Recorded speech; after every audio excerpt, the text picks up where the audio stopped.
Bonjour, je suis Gaël Châtelain-Berry, bienvenue sur mon podcast Happy Work, le podcast qui va vous envoyer de bonnes ondes pour aller travailler. Alors aujourd'hui, j'ai choisi de vous parler de bienveillance, mais pas n'importe quelle bienveillance, la bienveillance envers vous-même.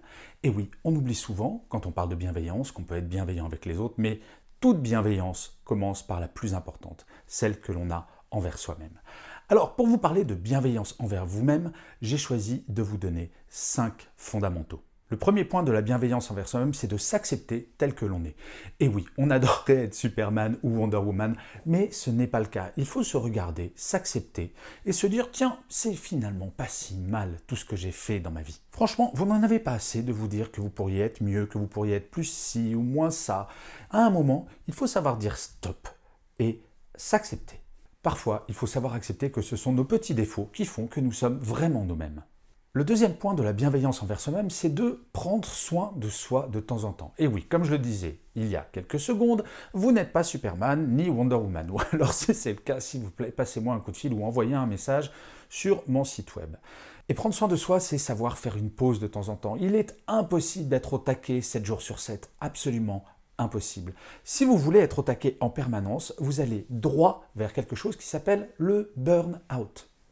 Savoir s'écouter, c'est définir des limites, c'est savoir bien faire la différence entre la vie personnelle et la vie professionnelle, c'est savoir déconnecter, c'est savoir, de temps en temps, faire rien, juste rien faire. On a perdu cette habitude de s'ennuyer, mais je vous assure, au même titre que les psychologues le disent pour les enfants, pour les adultes c'est pareil. S'ennuyer ou ne rien faire de productif, c'est fondamental.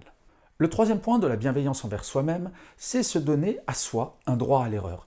Comme je vous le dis, nous ne sommes pas parfaits et nous avons commencé notre vie en faisant des erreurs. Et oui, quand vous avez appris à marcher, avant d'enchaîner 3 pas, juste 3, vous avez essayé 2000 fois. 2000 fois pour enchaîner 3 pas. Quand vous étiez bébé, ça ne vous serait pas venu à l'idée de dire à la 1999e chute, non, je suis vraiment trop nul, je vais aller m'acheter des petits trous à la place. Non, vous avez continué. Eh bien, en tant qu'adulte, les erreurs, c'est normal. Accordez-vous ce droit à l'erreur. Vous n'êtes pas parfait et ce sont les erreurs qui vont vous permettre d'apprendre. On apprend en tombant. On le sait depuis qu'on est né, mais on a un peu tendance à l'oublier. La bienveillance envers soi-même, c'est se donner ce droit à l'erreur. Le quatrième point de la bienveillance envers soi-même, c'est de réapprendre à être paresseux. Alors, je sais très bien ce que vous allez me dire. Oui, non, mais on ne peut pas être paresseux tout le temps, sinon la société va nous en vouloir. Mais rappelez-vous, le lièvre et la tortue, qui gagne à la fin? Oui, c'est la tortue. Alors, c'est pas vraiment qu'elle était paresseuse, c'est vrai. Elle est lente. Mais la lenteur permet parfois d'arriver à son but. Le lièvre, lui, il part hyper speed, et puis après, il fait la pause parce qu'il se dit qu'il a du temps. La tortue, elle, y va lentement. Et être paresseux, parfois, c'est ça. C'est savoir prendre son temps pour faire les choses. Faire vite, ça ne veut pas dire nécessairement faire mieux. Et la dernière chose de la bienveillance envers vous-même, c'est d'essayer de ne plus procrastiner sur des choses simples.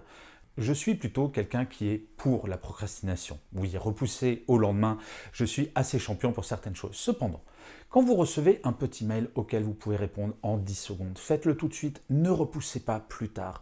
Parce qu'à force de procrastiner sur ces toutes petites tâches qui vous prennent moins de 5 minutes, vous allez finir par cumuler et à passer 2 heures à ne faire que quelque chose que vous n'aimez pas.